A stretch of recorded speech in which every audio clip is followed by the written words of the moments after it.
Bonsoir.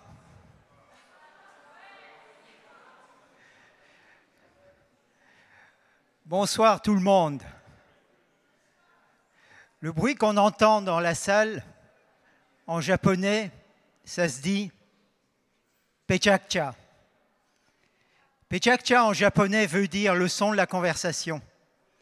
Et donc pendant toute la table ronde, nous avons eu l'occasion d'avoir les intervenants de la table ronde et du Pechakcha dans la salle. Pechakcha, Pechakcha, Pechakcha.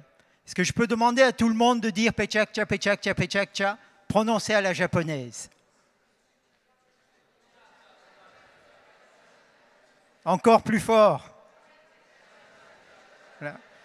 Et donc ça, c'est le blabla à la japonaise, le son de la conversation. Pechakcha, en tant que format, est né en 2003 à Tokyo, où chaque intervenant a exactement 400 secondes, 20 images fois 20 secondes, pour raconter une histoire. On a beaucoup parlé de design, mais il n'y a pas de design sans narration. Et on aura l'occasion ce soir d'avoir cette histoire de design, où chaque intervenant aura 400 secondes pour raconter une histoire. Vous savez toutes et tous, designers et non-designers, qu'aujourd'hui, beaucoup d'entre nous haïssent le PowerPoint. Les lectures infinies de bullet point et de PowerPoint ont donné tellement d'allergie aux fondateurs de Pechakcha qu'ils ont décidé de mettre en place ce format très simple. 20 images, 20 secondes par image et idéalement très peu de texte, mais beaucoup de visuels pour mettre en place des récits narratifs visuels. Show and tell. No bullet point, go to the point. Et donc Pechakcha est né dans cet esprit de raconter des histoires de manière visuelle et percutante et veiller à ce que ces histoires aient un impact, puisque Isabelle Verriac avait parlé de la difficulté de rendre compte des impacts de nos activités de design. Et donc je propose ici d'articuler entre design, narration et impact un défi auquel chacune et chacun des intervenants vont se livrer, c'est de livrer un récit simple. La simplicité du récit, tel qu'on va la vivre ici, 7 Pechakcha, 6 minutes 40, 7 fois 6 minutes 40 plus un peu de transition, donc ça va nous faire 49 minutes d'histoire. Est-ce que vous êtes prêtes et prêts? Alors, il y aura une règle très simple à respecter. Pas de Pechakcha dans la salle parce que le Pechakcha va se passer ici. Et on demandera, pour respecter les intervenantes et les intervenants, que la salle reste attentive et silencieuse et que les intervenantes et les intervenants, les speakers, puissent déplier leur récit. Le dispositif est assez simple et violent. Violent parce qu'il y a un minuteur. Chaque image reste 20 secondes sur écran et les 20 secondes vont aussi défiler parce qu'il y a un signal visuel qui va vous montrer le temps qui passe. Ce temps peut être infini pour certaines et certains, ce temps peut être très court. Et cette tension dramaturgique qu'on va vivre ici, le public va renvoyer cette énergie au speaker. Est-ce que tout le monde est prêt pour ça? Oui? Régine. Avant de lancer le premier Pechakcha avec Régine, qui, elle, va nous amener dans les mondes ruraux, je me permettrai de faire rapidement un check. Est-ce que Goulven est là? Je l'ai vu. Isabelle? Oui. Alexandre Guillon est là. Claire Tréfou? Oui. Erika? Oui, super. Et Giuseppe est là. Je me permets de faire cette vérification parce que tout est programmé. On ne pourra rien changer. Et les images vont défiler. Et donc, de show and tell va commencer avec Régine. Et Régine, tu as soit la possibilité d'utiliser ça, soit le micro. Il y a un retour visuel pour les speakers sur l'écran ici. Je préfère là. Tu préfères là? Ça me donne les mains. OK. Cher public, on avait dit pas de Pechakcha dans la salle, et donc on va vous demander de vous rapprocher et de vous mettre en position d'écoute attentive. Et cette écoute attentive va permettre à chacune et chacun de déplier leur récit en 400 secondes. Soyez sympa avec moi, c'est mon premier. Et donc, je me permettrai juste de lancer. Régine, dès que tu es prête, on lance. C'est parti. Je vais vous raconter une histoire de design à la campagne. Vous le savez donc, je m'appelle Régine Charvet-Pello. J'ai initié en 2005 une association de valorisation du territoire par le design en centre Val-de-Loire, avec la création en 2012 d'un design lab sur les technologies du sensoriel pour accompagner la conception produit et puis l'économie des entreprises. En 2020, nous avons mis en place une stratégie à 10 ans pour que toutes nos expériences depuis 2005 en design et en techno du sensoriel répondent à la transition écologique. Notre ambition ? Développer une filière d'écologie sensorielle du design axée sur les déchets, parce que c'est matériel, avec un programme manufacturier sur les mobiliers délaissés, qu'on a appelé Habiter sur Cyclé, et un programme industriel sur les chutes de cuir appelé Mon beau déchet.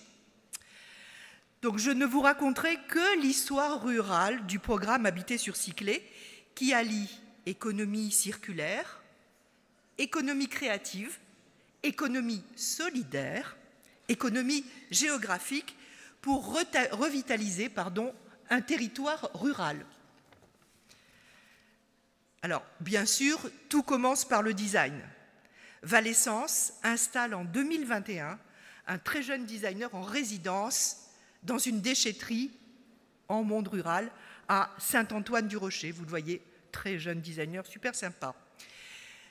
À 30 minutes de Tours, en pleine campagne. Cette déchetterie est animée par une boîte d'insertion qui s'appelle Tri 37, avec qui j'ai une relation merveilleuse.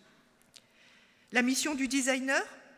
Créer une collection manifeste de 20 mobiliers uniquement construits avec des déchets, des meubles cassés dans la déchetterie et mobilisés par le design, l'intérêt, la motivation, le plaisir de toute cette équipe en insertion qui pousse un peu la boule.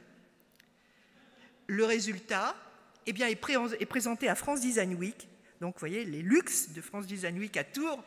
Venez, venez. Et cette présentation intéresse le bailleur social de la ville de Tours, l'Igéris, et son directeur, Pierre Rochery, parce que rien ne se fait sans rencontre. Et il me demande de relever un défi. T'en as fabriqué 20 de meubles, et maintenant, tu veux bien en fabriquer 200 pour ma résidence d'étudiant ? J'adore relever les défis. Donc, l'atelier de bricolage de la déchetterie ne suffit pas. Le maire de Saint-Paterne, la petite ville à côté de Saint-Antoine, Éric Laplot, toujours dans le pays de Gatine-Racan, met à disposition un super hangar à pommes qu'il achète. Donc c'est la deuxième expérience pour fabriquer ces 200 meubles. Nous avons appelé ça une fabrique d'estime. L'estime des hommes pour retrouver la confiance en soi sur le territoire, l'estime des déchets comme ressources, l'estime du territoire rural pour le développement de proximité et l'estime de la nature pour l'engagement. Alors, nous constituons une belle équipe, c'est un bout de la belle équipe, composée de designers, d'étudiants en design, d'ébénistes, de menuisiers, de personnes en insertion et de professionnels à la retraite pour la transmission. Et je vous assure, ça marche. Nous créons aussi un club des donateurs privés et professionnels pour récupérer des mobiliers abandonnés. Nous travaillons également, comme vous le voyez là, en déchetterie, ils sont géniaux ceux-là, sur la plateforme des encombrants de la métropole de Tours. Vous imaginez 21 camions par jour qui est déversé et ces 21 camions sont écrasés dans la demi-journée.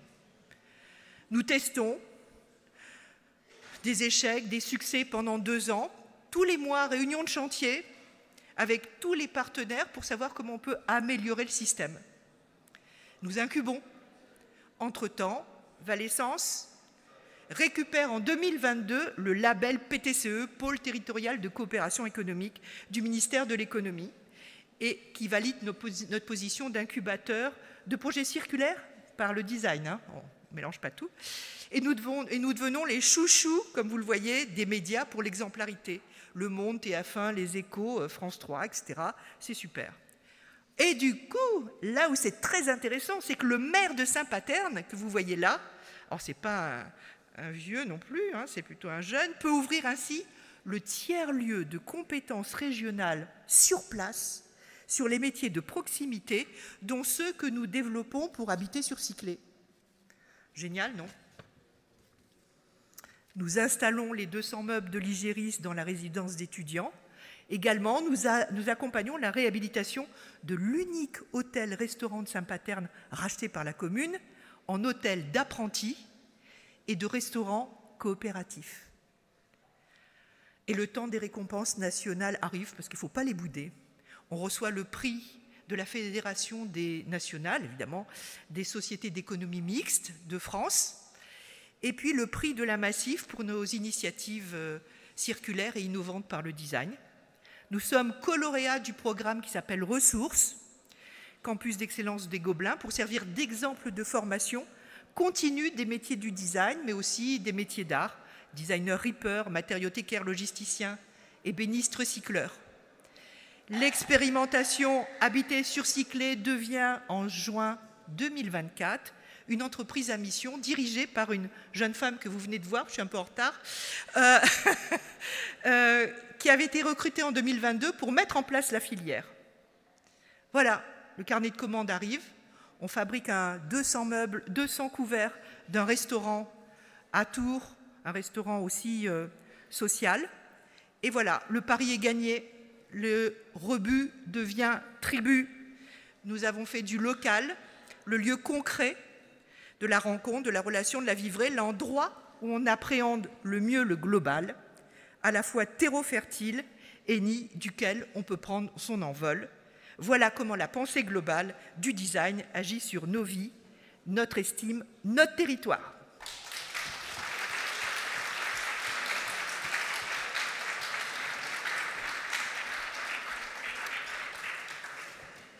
Merci Régine. Régine a une activité plurielle et la meilleure façon de découvrir cette activité était ce Pechakcha. En 400 secondes, elle a à la fois parlé de son agence et de son association et de toutes ses activités.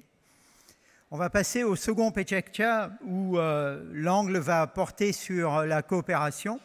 Et Goulven Baron, qui est designer et qui est passé par plusieurs métiers, design de service, UX et autres, va nous raconter le travail qu'il fait en termes de pilotage de collectif.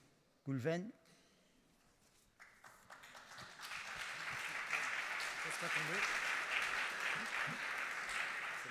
C'est bon. Donc, merci beaucoup de m'accueillir pour cette inauguration et de pouvoir vous parler de design et coopération. Donc moi, je travaille à la Maïf. Alors, qu'est-ce que font des designers à la Maïf? Surtout qu'on est presque 70. Je vais vous le raconter, mais d'abord, je voudrais faire un petit retour un petit peu sur l'origine du design, alors, en toute modestie, et sur l'origine des différentes associations que les designers ont eues avec d'autres métiers. À l'origine, le design, c'est un compagnonnage avec l'industrie. Et ce qui nous a été demandé en tant que designer, c'est souvent de trouver la bonne forme. Alors ça a été la bonne forme sur des objets industriels, des objets manufacturés, et c'est souvent comme ça qu'est connu le design, hein, dans le grand public, on pense à des objets. Ça a été aussi un compagnonnage ensuite avec pas mal l'ingénierie informatique, et c'est aujourd'hui beaucoup ce qui va manipuler, enfin ce que vont faire les designers. Des interfaces, bien sûr, des interfaces numériques. Mais tout ça, c'est pas fait seulement pour répondre aux besoins de l'industrie, c'est pas fait seulement pour fabriquer et vendre des choses, c'est bien pour que ce soit utilisé par des utilisateurs, les vrais gens. Le travail de designer et le travail d'ergonome, qui était peut-être l'origine aussi dans le compagnonnage du métier de designer, c'était d'observer la tâche, d'observer l'activité et de regarder comment vivaient les gens, comment on utilisait les interfaces. Ensuite, il y a eu une complicité du design avec de nouvelles interfaces qu'on a appelées les réseaux sociaux, qui ont permis de très grandes choses, que ça a permis en fait une collaboration internationale, une sorte de libération du temps, ça a permis de faire émerger aussi des combats qui, sans ça, auraient été compliqués. Malheureusement, il y a eu aussi un revers de la médaille dans lequel on est tous et toutes aujourd'hui, parce qu'on est tous aspirés par des interfaces qui sont basées sur l'économie de l'attention, qui sont basées sur du design persuasif, et là, on est sur une forme de perversion de ce que peut faire le design. Et il y a des mouvements pour en sortir. Ce que je vais ensuite vous dire, donc, avec ces deux exemples-là, c'est que le design, il est né pour faire de la coopération. C'est vraiment par essence. Et si vous êtes designer, je pense qu'on est un certain nombre, ou si vous travaillez avec des designers, vous savez qu'ils posent beaucoup de questions, parfois un petit peu trop. Mais ils ne font pas que de poser des questions. Alors la question, c'est pour la recherche, c'est pour aller faire des interviews, c'est aussi questionner en interne pourquoi on fait les choses. Mais les designers vont aussi faciliter. Et parfois, on est les personnes qui vont animer des ateliers, qui vont trouver des nouvelles modalités de travail, réunir les gens autour d'un paperboard. Alors, je ne veux pas réduire le métier de designer au fait de coller des post-it, on le fait déjà bien assez, mais incontestablement, ça fait partie du boulot. Donc à la Maïf, comme je vous le disais, j'anime un collectif de 70 designers, donc ça peut paraître beaucoup. On a des designers principalement qui travaillent sur nos interfaces numériques, donc les applications mobiles, les sites web. Si vous êtes sociétaire Maïf, vous avez un espace personnel. On a des designers à la DSI qui travaillent sur les interfaces métiers et les designers de services qui travaillent la transversalité. Pourquoi tout ça? C'est pour avoir un design qui transforme l'entreprise de l'intérieur. C'est le choix qui a été fait d'avoir un design intégré à la Maïf. C'est là que c'est pas facile, cette histoire de 20 secondes. Hein. Donc là, nous, ce qu'on fait en tant que designer, principalement, surtout côté design du service, c'est un travail de recherche. On va aller faire de la recherche, mais pas seulement sur du test utilisateur, sur le petit bout d'interface qui va être utilisé, mais aussi sur la globalité de l'expérience. On va aller chercher les moments de vérité. Chez nous, par exemple, c'est le moment du sinistre. Quand vous êtes assuré, le moment où vous comptez sur l'assurance, c'est là. Mais ensuite, on va faire une restitution de cette recherche. Et c'est là où on va collaborer avec les autres métiers. Expliquer au marketing, au juridique, à la technique, aux développeurs, comment fonctionnent nos utilisateurs, ce qu'ils disent et ce qu'ils attendent. Donc on va faire forcément des personas, des empathy maps, des choses comme ça. On va aussi beaucoup travailler sur des référentiels. Un des référentiels principaux, c'est le design system. Le design system, il porte bien sûr les ingrédients de la marque visuelle, mais il va aussi porter le ton de voix. Comment à la Maïf, quand vous décrochez le téléphone, on parle, comment on envoie un courrier, comment on parle aussi sur les réseaux sociaux et sur les sites web. Autre aspect très important pour les designers de la Maïf, c'est l'accessibilité. Beaucoup en ont parlé déjà dans la table ronde. On ne laisse personne derrière. On ne laisse personne derrière pour nos utilisateurs, nos sociétaires, nos clients, mais aussi pour les services internes sur lesquels l'accessibilité est c'est une exigence au-delà du légal, on va dire. On est obligé de le faire, mais on essaye de le faire bien. Et enfin, Maïf, elle a intégré le design aussi pour pivoter, pour imaginer le futur de l'assurance. Est-ce que demain, on va assurer des drones qui volent ou des vélos cargo pour nous emmener à l'école, pour emmener les enfants? Est-ce qu'on va assurer des yurts ou des maisons en dur? Tout ça, ça va forcément modéliser nos choix. 2 exemples que je vais vous donner, enfin 3 exemples. Le contexte que vous connaissez sûrement bien dans le Nord-Pas-de-Calais, c'est le changement climatique, les inondations. La Maïf a proposé une interface, un service qui s'appelle Aux Alentours, basé sur des données publiques et sur nos données à nous, qu'on a travaillé avec des experts du climat. Et cette interface permet à n'importe qui de rentrer une adresse, de savoir si vous êtes en zone inondable, si vous êtes en zone sismique, ça c'est les côtés un peu anxiogènes, mais aussi si vous pouvez par exemple aller à l'école en vélo, combien il y a de boulangeries autour de chez vous, combien il y a de médecins. Autre exemple, c'est le Maïf numérique Ethic Tour, c'est un dispositif itinérant qui passe dans des villes et des villages, dans lequel il y a une acculturation au numérique à la fois sur ce qu'il peut faire de bien, mais aussi sur les risques sur la cybersécurité, sur les données personnelles et sur les problèmes d'addiction. Ce dispositif-là, il est co-créé avec des associations locales et avec les designers de la Maïf et aussi des externes. Et dernier exemple, c'est la communauté Maïf, qui a une interface toute récente, qui a vocation à ce que nos sociétaires Maïf se rencontrent autrement que sur les simples sujets de l'assurance. Donc, par exemple, sur des ateliers, des conférences, des activités qui sont en général liées à nos enjeux mutualistes et nos enjeux d'entreprise à impact. Ce que je veux vous dire comme message pour conclure, c'est que le design, comme je l'ai dit, c'est un métier de lien. Et si vous travaillez avec des designers, faites-leur une place à la table, où que vous soyez à tous les niveaux de décision et pas seulement en bout de chaîne. Et je vous remercie beaucoup pour votre écoute et à très bientôt.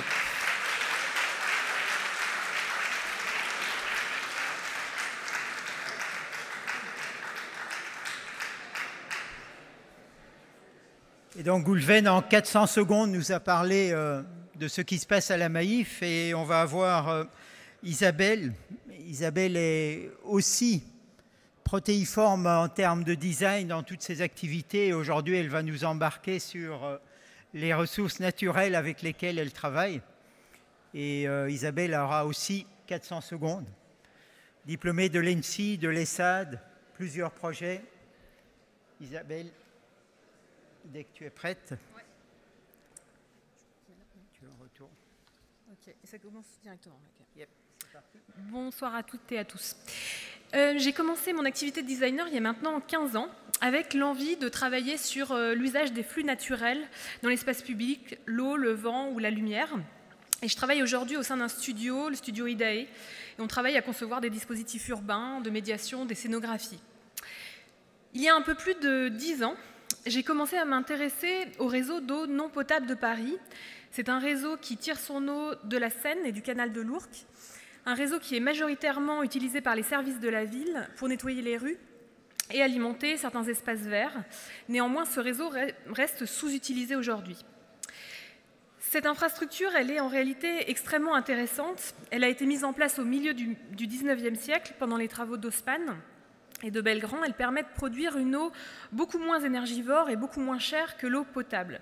Et en fait, lorsqu'on y pense, le pourcentage d'usage en eau qui nécessite une eau potable est relativement faible. Grâce à un programme de mécénat culturel, j'ai pu travailler sur de nouveaux usages de cette eau, comme à gauche un bassin de phytoépuration associé à des champs de pleurs pour des jardins collectifs, une borde de nettoyage pour les parties communes d'immeubles, ou encore une bouche de rafraîchissement pour les espaces publics à droite. Quelques années plus tard, grâce au programme FAIR du pavillon de l'Arsenal, nous avons développé un dispositif de rafraîchissement qui utilise l'eau de ce réseau pour une rue dans le 20e arrondissement. Et l'aménagement inclut ici donc des marquages au sol, des parcelles végétalisées et puis une fontaine à eau. Pendant l'été, en période de forte chaleur, le dispositif se déclenche sur une plage horaire donnée. Par exemple, ça peut être de 11h à 17h. Et toutes les 30 minutes, les électrovannes s'ouvrent et laissent passer l'eau par débordement sur une surface minérale poreuse. Je vais parler ensuite d'un autre exemple de réalisation utilisant l'eau de ce réseau, et en particulier ici l'eau du canal de l'Ourcq, un projet pour un bailleur social, Paris Habitat, sur un site de 150 logements. Paris Habitat en fait, était intéressé par l'utilisation de cette eau parce qu'étant moins cher, en fait, ça permettait de baisser les charges des locataires. Nous avons commencé par réaliser une étude d'usage de l'eau sur le site avec les gardiens, les jardiniers, mais aussi les agents d'entretien. Et il s'agissait de comprendre qui utilise l'eau et dans quelle quantité. On s'est rendu compte, par exemple, que la réponse la plus adéquate était de proposer finalement un tuyau de 50 mètres de long qui puisse répondre à tous les usages variés du site. Le projet que nous avons dessiné se compose d'une borne et d'une surface de nettoyage placée devant l'un des bâtiments du site.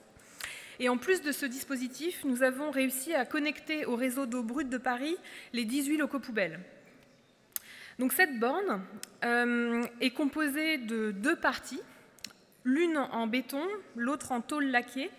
Elle abrite un tuyau enrouleur de 50 mètres et n'est accessible que par les gardiens et les agents d'entretien du site. Une partie de la borne et la surface de lavage est recouverte de carreaux de grès cérame qui recomposent un motif qui évoque le canal de l'Ourcq, la provenance justement de cette eau utilisée.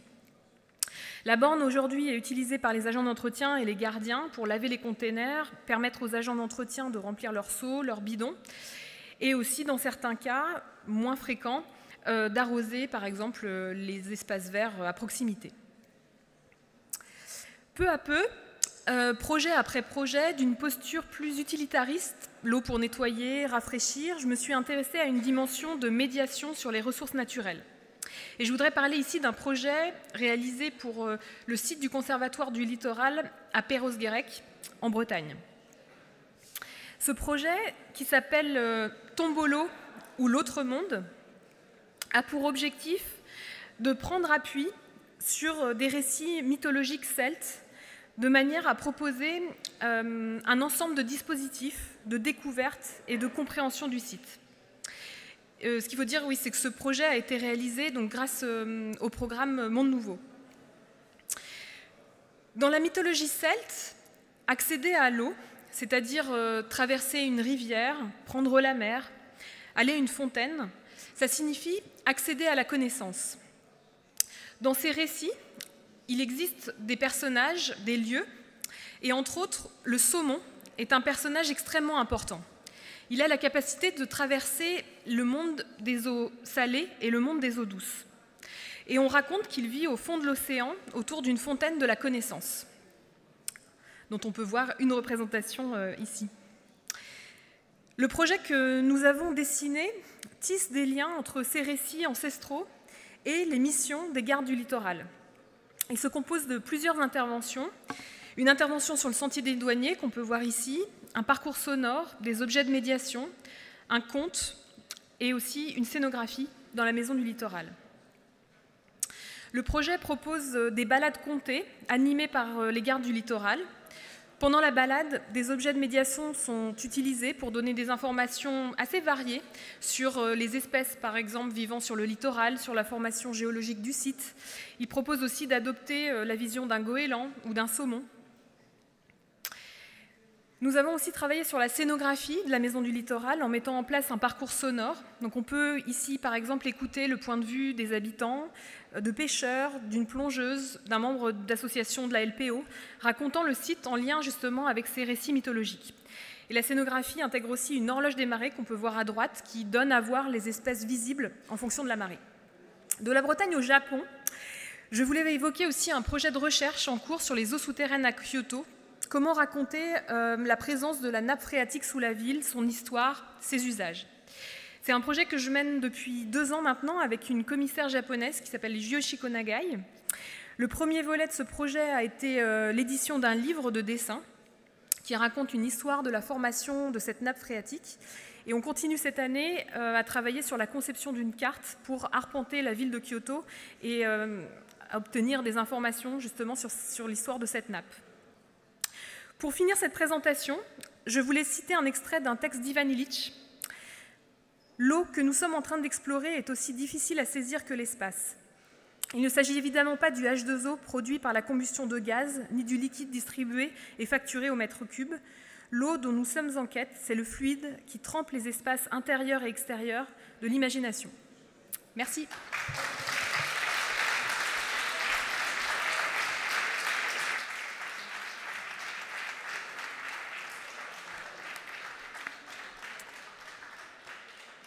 Merci Isabelle. Pechakucha est née à Tokyo en 2003 et Isabelle nous a amenés à Kyoto à travers l'eau. Et aujourd'hui, il y a plus de 1300 villes dans le monde qui font des soirées Pechakucha, des Pechakucha Night. Et avec Margarita, cette soirée-ci est la première de Pechakucha Night Lens. Et donc l'idée, Margarita, c'est d'avoir tous les X mois des Pechakucha Night où des designers, des créatifs, des architectes peuvent raconter leurs histoires de design, des imaginaires, des réalisations, des projets qui n'existent pas encore. Et on va continuer cette Pechakucha Night avec Alexandre Guillon. Alexandre est directeur Eco-Design Lab au sein de Decathlon. Et en 400 secondes, il va nous déplier une série d'activités sur lesquels il est occupé et où les dimensions environnementales donnent un regard assez précis. Alexandre, on y va? Bonjour. Ça commence? Donc, voici l'impact carbone de Decathlon évalué en 2023. C'est l'équivalent d'environ 1 million de Français par an. La question n'est pas de savoir est-ce que nos designers ont un rôle à jouer dans la diminution de cet impact, c'est plutôt d'affirmer qu'ils ont une responsabilité à assumer. Dans l'industrie, en règle générale, quand on parle d'éco-conception, d'éco-design, on imagine des logiciels d'ingénieurs faits par des ingénieurs, pour des ingénieurs. Mais il y a une autre partie, une partie droite, plus créative, plus émotionnelle, plus rationnelle, que le design peut avoir une responsabilité à développer. 3 étapes. Généralement, une entreprise, quelle que soit sa taille, lorsqu'elle souhaite se lancer dans l'éco-design, passe par ces 3 étapes. Améliorer, repenser, questionner. Chaque étape appelle la suivante, mais aussi bien en termes de chronologie qu'en termes de ressources. Améliorer, c'est assez simple finalement. Il s'agit simplement de partir du principe que plus l'objet est beau, plus il est pratique, plus il sera utilisé, moins il polluera. Il n'y a pas besoin de données, il n'y a pas besoin de beaucoup d'études, de beaucoup de chiffres. Tout simplement, mieux faire son travail de designer, du bon sens. Des exemples de produits améliorés à Decathlon, on en a beaucoup puisqu'on a commencé à le faire il y a longtemps. Voici notre nouvelle trottinette premier prix à 80 €, le prix a baissé. Pourquoi faire une trottinette avec des poignées rétractables en aluminium quand un simple tube en bois peut suffire et on plie le guidon à 90 degrés et elle est pliée? Pourquoi faire une trottinette qui se plie en 1 seconde alors que 10 secondes suffisent à quasiment tout le monde? La réparation. Le premier défi de ce projet a été de proposer un service de ressemblage de chaussons d'escalade en magasin. Une fois le service mis en place, les designers peuvent réfléchir à la façon d'informer le client, les utilisateurs, à quel moment il est bon de changer le chausson avant de le détruire complètement. Nous consommons beaucoup de tissus chez Decathlon. Qui dit tissu dit chute de matière. C'est de la matière qui est produite, que nous achetons et qui n'est pas utilisée, qui a forcément un gros impact carbone. Nous avons une équipe de Minimal Waste Design dont la mission est de réduire nos déchets. Notre nouvelle pompe à vélo, la moins chère, beaucoup plus belle, beaucoup plus simple, beaucoup plus pratique, tellement pratique que nous avons décidé de vendre l'embout séparément de façon à ce que vous puissiez l'acheter et le clipser sur votre ancienne pompe, quelle que soit sa marque. Pas besoin de racheter une pompe entière, rachetez que l'embout. Repenser, ça demande beaucoup plus de ressources. Il faut commencer à intégrer la donnée. Par exemple, chez Decathlon, la donnée a commencé à être intégrée en 2006. Presque 20 ans plus tard, nous sommes assez fiers, honnêtement, de pouvoir dire que l'ensemble de nos 11 000 références dispose d'une analyse de cycle de vie précise. Donc la donnée ne fait pas valeur de décision, mais elle permet de savoir que, par exemple, une cible en liège moulé au Portugal est 4 fois moins impactante qu'une cible en papier bouilli en Chine. Voici la nouvelle cible premier prix de Decathlon avec un design très singulier et qui arrive en décembre. Un autre projet, le roller d'apprentissage. La donnée nous a permis de comprendre que le chausson intérieur en tissu avait autant d'impact que la coque en plastique externe. Ce n'est pas quelque chose de super simple à assimiler. On imagine toujours que le métal, le plastique sont plus impactants. Mais en fait, non, le tissu est plus impactant. Donc on a retravaillé ça pour baisser l'impact. La chaussure de foot fabriquée à côté de Clisson. C'est un process issu de l'automobile. En faisant un transfert de technologie, nous sommes parvenus à créer une chaussure garantie 10 ans, fabriquée en France à 100 €. La version 2 est en cours et vous la verrez, je pense, d'ici 1 an et demi. Le jacquard est un process de tissage qui permet de multiplier la couleur au sein d'un même tissu.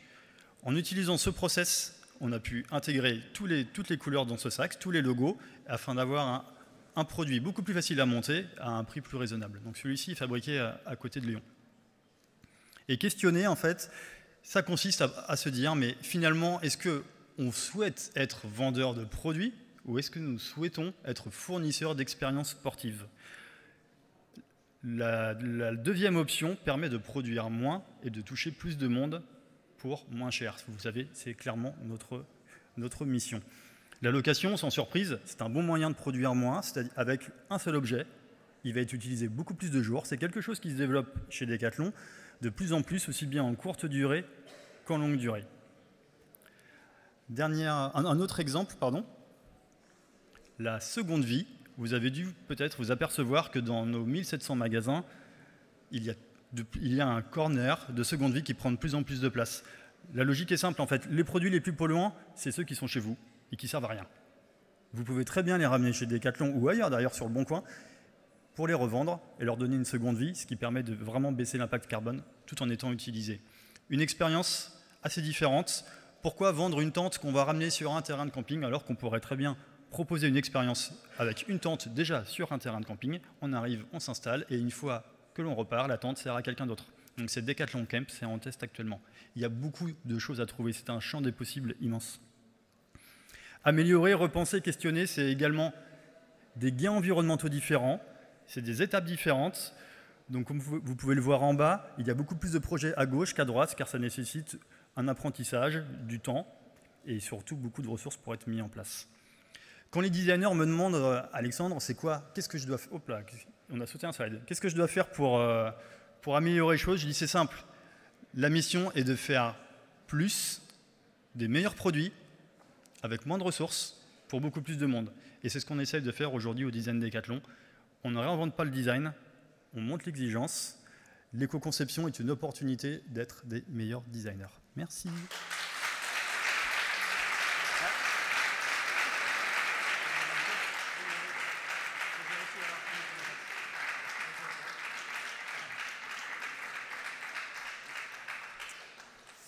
Merci Alexandre.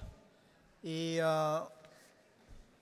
1700 magasins Decathlon, 1300 villes où il y a des Pechactianites. Partout, vous pouvez découvrir du Pechactia, du Decathlon. Mais ici, on va retomber dans le monde industriel. Claire travaille dans les systèmes complexes. Et la thématique de ce France Design Week est la simplicité. Et Claire pilote des activités créatives où la technologie de haut vol doit entrer en dialogue avec la créativité. Claire, à toi.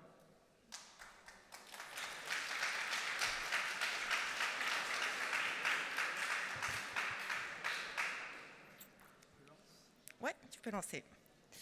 Bonjour à tous, donc moi je suis Claire Tréfou, je dirige en fait le Design Lab de Thales, qui est le premier Design Lab que nous avons monté avec Alexandre Einmir il y a 2 ans. Le Design Lab Thales, c'est une vraie étape en fait pour Thales d'intégrer en fait des designers dans la conception des produits et vraiment dans la conception industrielle des produits. On le sait, on l'a dit plusieurs fois aujourd'hui, en fait le design ce n'est pas que l'esthétique de nos produits, mais c'est bien de travailler en fait toute l'industrialisation. Donc ça impacte forcément les développements jusqu'à la conception finale de nos produits. Ce que ça veut dire aussi, c'est que en fait, notre métier de designer, il évolue et que du coup, on va de plus en plus vers la stratégie, c'est-à-dire innover par l'usage et intégrer l'usage à nos produits et à nos designs. Et en fait, c'est en argumentant de cette manière-là qu'on a pu intégrer le design chez Thales au plus près de nos collaborateurs et au plus près de l'ingénierie. Donc ce que je dis souvent moi à mes équipes, c'est le designer, il a les pieds bien ancrés au sol, donc il travaille avec les opérateurs finalement. Il a les mains dans le cambouis, c'est-à-dire qu'on travaille avec nos développements, avec nos BE, et pour le coup, on a un petit peu la tête dans les nuages, c'est-à-dire qu'on va essayer d'anticiper toujours pour aller au plus proche de ce que pourra être l'avenir de nos projets et de nos solutions. Pour ça, ce qu'on a fait, c'est qu'on a commencé en fait par mettre en place une première plateforme en fait qui intègre et l'innovation technologique, c'est-à-dire vraiment la R&D chez nous, et nos usages, c'est-à-dire nos clients finaux. Et finalement, l'innovation, c'est vraiment la rencontre des usages et de la technologie qui va nous permettre d'innover dans nos suites produits. C'est ce qu'on a appelé Synergix. En fait, on a créé en fait, une plateforme de dialogue où en fait, plus ça allait et plus on faisait des allers-retours en passant par le Fab Lab, en passant par plein d'outils que nous connaissons en tant que designers pour pouvoir interagir avec nos ingénieurs. D'abord en interne pour pouvoir vraiment innover et ensuite de plus en plus en externe. Le but à chaque fois, ça a été de repenser vraiment le cycle de vie de nos solutions pour pouvoir vraiment comprendre où est-ce qu'on allait implanter nos idées et comment on allait arriver à mettre en place nos technologies de manière relativement sobre, en réalité, dans les mains de nos utilisateurs. Qu'est-ce que ça veut dire? Ça veut dire faire des ateliers de co-conception, je pense qu'on l'a tous fait ici. Ça veut dire évidemment dessiner, ça veut dire créer tout ce qu'on appelle le design d'interaction, l'UX design pour certains, qui évidemment chez Thales était presque connu de tous, mais c'est aussi aller un petit peu plus loin. C'est penser les bouts en bout. Qu'est-ce que ça veut dire intégrer en fait des nouveaux IHM, etc. dans une solution? En fait, ça va impacter toute une solution, tout un bout en bout métier, et en fait, c'est bien ça qu'on essaye d'adresser. En pensant en fait au bout en bout, qu'est-ce qu'on va faire nous en tant que designer? Assez naturellement, on va repenser le paysage général et donc du coup les objets qui vont y être associés. Et donc du coup, on va toucher les parties hardware. Donc finalement, en tirant la stratégie, en tirant vraiment les côtés conception, on va d'abord aller vers tout ce qui va être interaction, puis aller jusqu'à l'objet. Donc nous, on a déterminé 2 pôles d'activité en réalité dans mon équipe. Donc on a un design qui va être plus prospectif, où là, le but, ça va être vraiment d'intégrer, de projeter en réalité nos roadmaps industriels. Donc on va travailler avec la politique produit. Le but, c'est vraiment de comprendre les enjeux de nos métiers. Donc nous, on est sur des systèmes critiques, on l'a dit, donc des systèmes complexes. Donc dans un premier temps, il va falloir comprendre en fait ce que les mecs endurent sur le terrain. Qu'est-ce que ça veut dire? Ça veut dire y aller, ça veut dire dessiner avec eux, ça veut dire co-concevoir et leur faire comprendre aussi que nous, on a des moyens de les aider à traduire ce qu'ils veulent avoir, ce qu'ils imaginent avoir. Parce qu'en face d'eux, la plupart du temps, ils vont avoir des ingés ou même des designers comme nous. On ne connaît pas leur métier, donc le but, ça va être de travailler avec eux. Comment travailler avec eux? Là, en l'occurrence, on a travaillé avec l'IA, donc avec DALL-E. En fait, on a travaillé en négation. On a généré un paquet d'images. Là, c'est sur un casque, j'en dirai pas tellement plus. Et donc là, c'est sur un casque. Et donc, en fait, on va travailler en négation. Et donc, on va se dire, on veut pas ça, on veut pas ça. Une fois qu'on aura généré le plus possible en négation comme ça, nous, en tant que designer, on va s'approprier en fait leurs réponses et on va pouvoir, de manière relativement pragmatique finalement, redessiner ce qu'on s'est dit et ensuite évidemment l'interpréter et donc pouvoir commencer à faire des maquettes, etc. Et on va pouvoir aussi le digérer et finalement rendre à l'ingénierie une architecture d'objets qui va être finalement dessinée. Et donc ça va pouvoir en fait intégrer des spécifications en termes d'ingénierie et en même temps intégrer les besoins utilisateurs. Donc là, on repense vraiment la manière de spécifier nos objets. D'une autre manière, quand on parle de design industriel, donc là on est parti vraiment du cahier des charges d'un utilisateur classique. Si on parle de design industriel, on va aussi travailler parfois à l'inverse, c'est-à-dire partir du cahier des charges techniques de notre entreprise. Nous, chez Thales, en fait, on fabrique les objets, on fabrique les cartes à puce, etc. Donc, en fait, on a un parc industriel que je ne vais pas pouvoir changer du jour au lendemain. Et donc, du coup, il va falloir que je m'approprie, en fait, ce parc industriel pour pouvoir dessiner de nouvelles solutions. Donc, ça, c'est fabriqué vraiment ensemble, en co-ingénierie. Et donc, du coup, ça va être des ateliers, évidemment, mais ça va être surtout un très long dialogue entre l'ingénierie et le software et le hardware. Et donc là, on va pouvoir dessiner, itérer le plus possible. Et c'est en cela, en réalité, que finalement, le design trouve toute sa place. En l'occurrence, nous, chez Thales, c'est d'arriver à itérer très rapidement, à tester très rapidement des méthodologies et des concepts d'emploi qui ne sont pas forcément pensés, qui sortent un petit peu des sentiers battus aussi, parce qu'on a une culture très différente de celle des ingénieurs qui nous entourent. Et donc ça a de la valeur. Et donc, en fait, en redessinant des objets, en fait, on va dessiner ce qu'on appelle, nous, par calque, en réalité. Et donc, du coup, on va forcément impacter les solutions techniques, ce qui va nous permettre, en fait, d'intégrer des usages plus contemporains et aller vers des objets qui vont être un petit peu plus faciles, finalement, d'utilisation.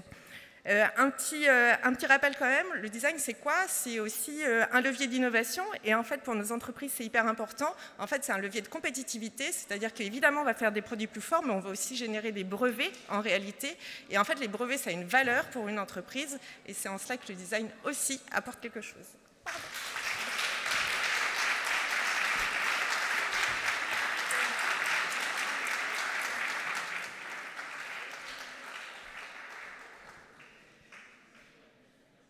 Il nous reste 2 Pechaktcha avant de passer à la suite de la soirée.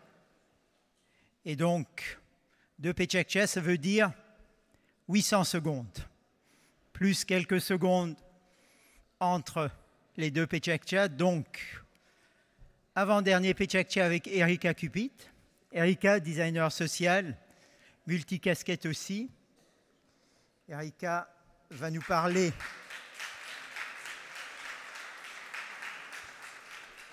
de ses activités avec les collectivités, notamment. Prête ?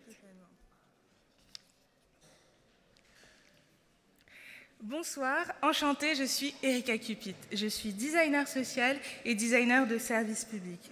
Je conçois des produits et des services pour répondre à des enjeux sociétaux. C'est faire de la complexité une opportunité. Il y a différentes formes de design social. Par exemple, dans le domaine du vieillissement, j'ai cofondé l'association Novum Novem pour répondre aux enjeux des aînés. C'est vraiment les inclure dans la conception des services qui les concernent. On conçoit par exemple des jeux sérieux pour lutter contre les discriminations sur l'âge. En parallèle, je travaille au sein d'une collectivité. Dans notre laboratoire d'innovation sociale, nous sommes sollicités par les différentes directions pour répondre aux besoins de leurs utilisateurs. On conçoit des services publics, ça va du mobilier jusqu'à l'aménagement de parcs, et également sur des enjeux autour de la parentalité. C'est vraiment lutter contre le non-recours aux droits. En parallèle, sur les sujets autour de l'emploi et des transitions professionnelles, j'ai cofondé le média Design et Collectivité, justement pour outiller, partager des ressources et des podcasts pour les acteurs de l'innovation sociale, pour pouvoir évoluer ensemble, partager des ressources, partager nos expertises. Ce soir, je vais vous parler des différentes échelles d'impact de l'innovation sociale et du design de politique publique, à la fois à l'échelle de l'individu, du collectif, des organisations, du territoire et aussi du politique.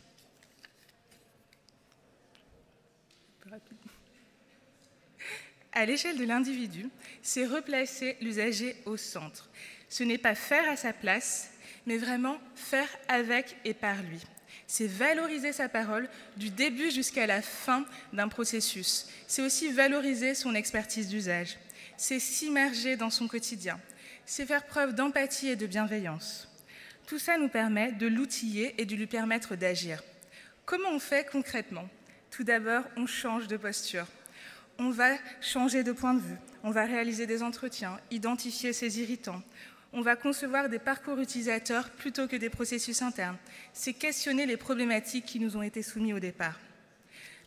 En termes d'impact, cela nous permet d'arriver à des diagnostics partagés par différents acteurs. C'est aussi questionner les transitions et le partage de compétences. On va par exemple, au niveau des agents publics, leur permettre d'avoir le droit à l'erreur, d'expérimenter. C'est par exemple concevoir des nouveaux métiers pour répondre à l'usure professionnelle. À l'échelle du collectif, c'est favoriser les collaborations et l'intelligence collective. C'est dire que tout le monde, quel que soit son niveau social, son niveau hiérarchique, peut participer et prendre part au projet. C'est fédérer les acteurs, par exemple, pour concevoir des tiers-lieux, pour mutualiser des expertises entre différentes collectivités. En termes d'impact, c'est renverser le modèle. C'est co-créer et passer à la codécision. C'est faire preuve d'entraide et d'empathie. Également, en fait, c'est par exemple concevoir des communautés d'usagers seniors sur différents territoires pour leur permettre de se saisir des sujets qui les concernent. À l'échelle de l'organisation, le design va à la fois questionner sa gouvernance, son management, ses services et même son futur. Il peut être intégré de différentes façons, à la fois de façon stratégique, être un outil d'aide à la décision, s'appuyer sur de la recherche ou plutôt un outil prospectif. En termes de méthodologie, comment on intègre le design de politique publique dans une organisation ? Soit de façon pérenne au sein d'un laboratoire d'innovation publique, d'un incubateur pédagogique ou également faire de la recherche-action. De façon plus ponctuelle, en faisant des événements qui font appel au design ou tout simplement en faisant appel à des prestataires. Le design social, c'est replacer au cœur de la structure ces problématiques, les questionner et la faire rayonner. C'est faire un pas de côté, c'est pouvoir prototyper, tester avec l'ensemble des parties prenantes. C'est par exemple co-construire des agences régionales de la biodiversité avec l'ensemble des parties prenantes et pas seulement quelques acteurs. À l'échelle du territoire, c'est ne pas seulement répondre à une commande, mais s'auto-saisir de sujets. C'est par exemple questionner des besoins émergents, les anticiper. On va par exemple concevoir du mobilier urbain pour lutter contre le gaspillage alimentaire en fin de marché. C'est aussi travailler sur la cohésion territoriale, faire des différences de chaque territoire une force. Cela nous amène par exemple à mener et à concevoir plusieurs collectifs citoyens qui vont travailler sur des enjeux d'énergie renouvelable, qui vont travailler sur des enjeux de sobriété en toute autonomie, par exemple concevoir des recycleries qui vont s'adapter aux problématiques locales. À l'échelle du politique, c'est vraiment replacer les besoins du citoyen au cœur, c'est transformer l'action publique de l'intérieur. C'est concevoir des services publics qui sont à la fois collaboratifs, co-construits et inclusifs. C'est capitaliser sur les tests, favoriser l'expérimentation pour ne pas reproduire les mêmes erreurs. En termes d'impact également, c'est agir là où on ne nous attend pas. C'est un peu comme un poil à gratter.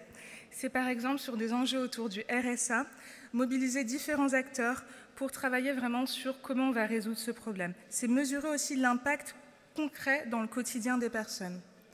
C'est aussi faire preuve de transdisciplinarité. Pour conclure, en fait, le design est aussi entouré de plein d'autres métiers qui font partie aussi de l'innovation sociale. Ceux qui vont coordonner, ceux qui vont conseiller, faciliter et nous aider aussi à concevoir des dispositifs. C'est vraiment aussi s'acculturer face à ces différents métiers pour qu'ensemble, on puisse aller de l'avant et co-construire un avenir aussi désirable. Le design social, c'est aussi faire appel à ses pairs. C'est aussi les réseaux professionnels, comme vous êtes là aujourd'hui. C'est l'entraide, le partage. On gagne du temps grâce à l'innovation ouverte, en partageant des choses. C'est aussi chacun contribue à son échelle à transformer les situations, à faire en sorte que les usagers puissent avoir accès à de meilleurs services publics. Dans ce monde de plus en plus complexe, le design doit s'adapter pour relever de nouveaux défis. Il va aussi casser les silos. Et vous? Comment vous vous situez? Quel est l'impact que vous cherchez à avoir pour la suite? Il n'y a pas de petites échelles d'impact. On doit tous agir pour pouvoir changer les réalités. Merci de m'avoir écouté.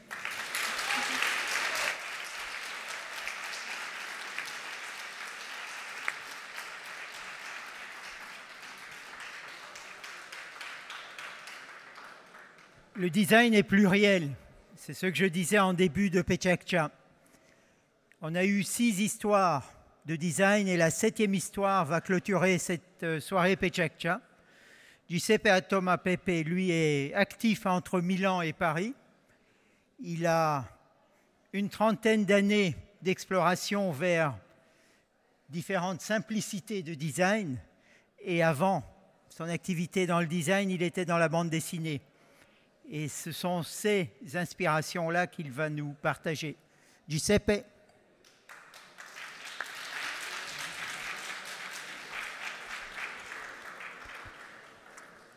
Alors, bonsoir à tout le monde. Je ne sais pas pourquoi j'accepte encore de faire des Pechakucha.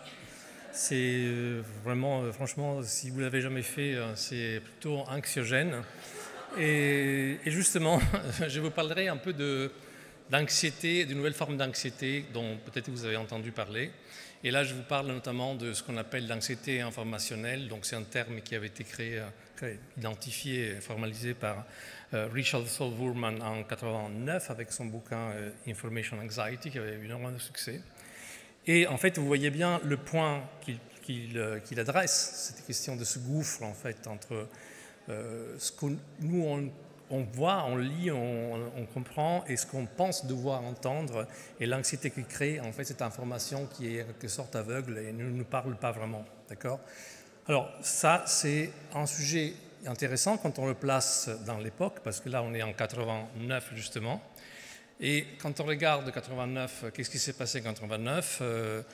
Bien sûr, Microsoft, on avait déjà une version 1 de Microsoft Office, mais Internet n'existait pas encore. C'est très difficile d'imaginer ça aujourd'hui, mais en fait, c'est comme ça que ça s'est passé. En fait, c'était vraiment en 89, T. Berners-Lee présentait au CERN son projet d'Internet.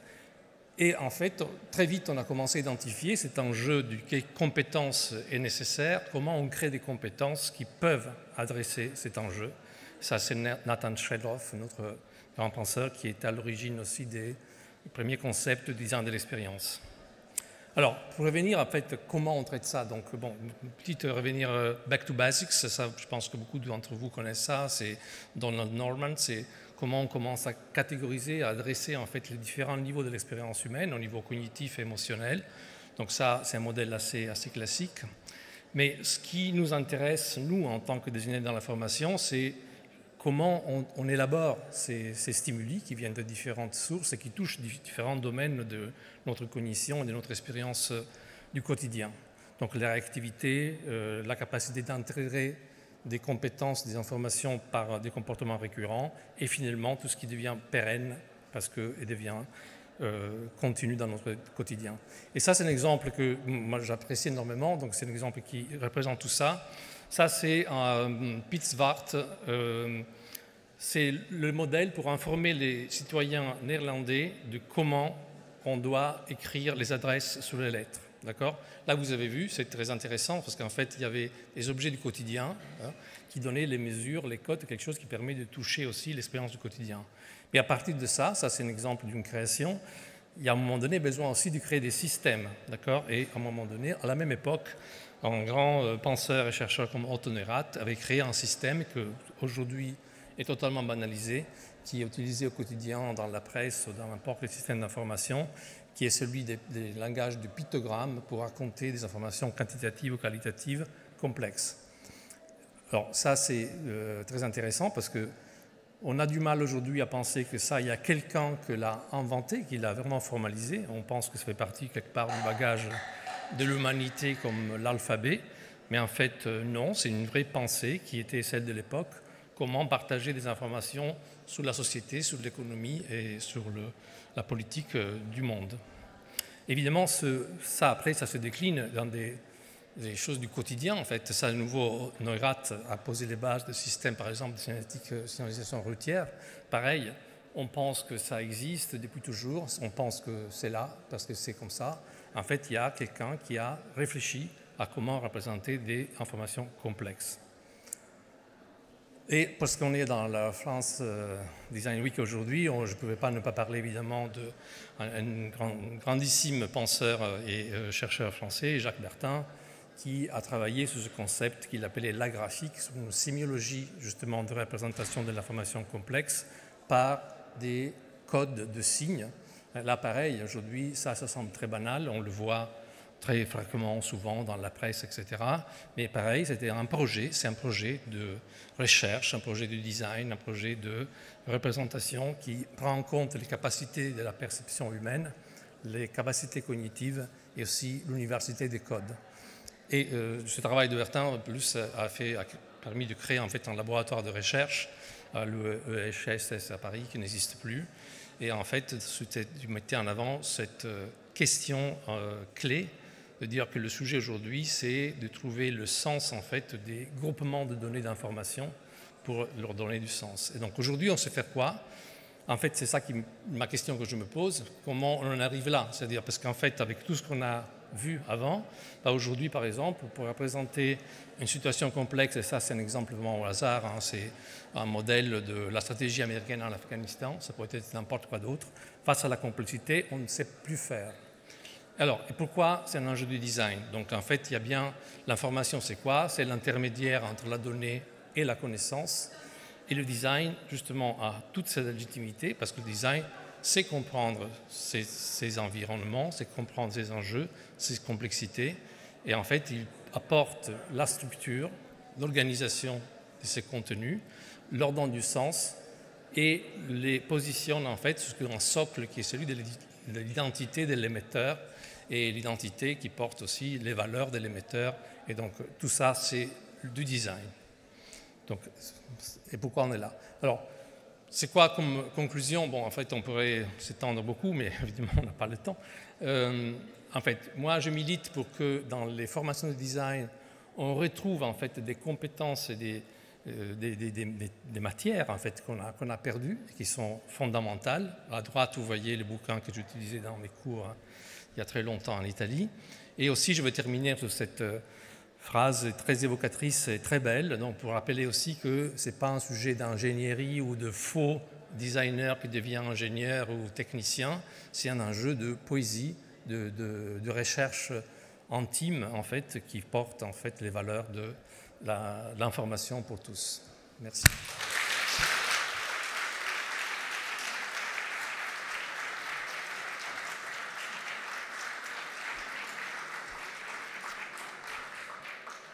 Merci à tous les speakers de la Pechakcha Night Lens. Je vais demander à Margarita de nous rejoindre, ainsi que tous les speakers, si vous pouvez venir ici. Moi, je voulais... Merci.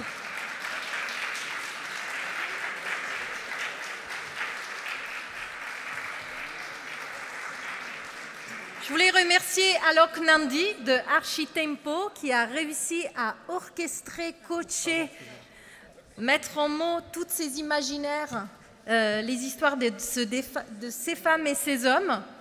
Je remercie également notre partenaire technique Project. Et dans quelques instants, je vous inviterai à prendre le verre de l'amitié. Et on remercie également notre partenaire pour le cocktail, c'est les Halles de la formation. À nouveau, applaudissez toutes ces trajectoires, ces imaginaires, ces histoires. Merci.